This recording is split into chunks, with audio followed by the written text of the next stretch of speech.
Good morning guys, nandito tayo ngayon kasama natin si Sister Annalyn, ang napakasipag po nating RS, Relief Society leader.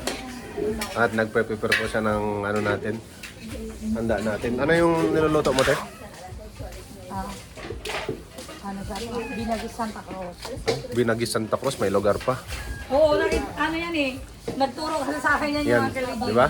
Ayan, kasama din natin sa Ate Norms na number 1, napakamagaling din na matulungin. At si si Jam from Amungan, from Iko natin. Ano mo naman, Ate Weng, yung muse natin na napakaganda, oh, pinapaligpit natin. Ate Weng, tumingin ka naman dyan, Ate Weng. Ate Weng, o di ba? Ang ganda-ganda, pinapaligpit natin. Si ating, ayan, sa ating ik, yan, sa taga, ano natin yan, taga bomba. Ako kasi yung nagluto ng ulam namin ngayon eh, nakakainin. Tapos kasama ko rin po yung si Principal 3, si Ate Jem. Kasama mo rin sila ngayon. Yung magandang ilong. Ayan, Magandang lanay. ano magandang ilong?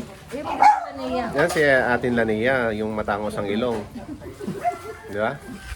At siya siyempre si lovely wife. Di ba? Saan si mother? Yan si Mother Juliet.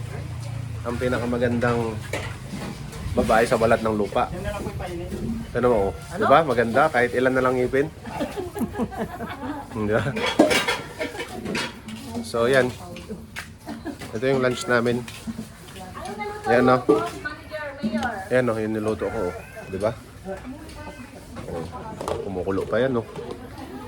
So yan. So Merry Christmas sa ating lahat. And Happy New Year 2026. Bye.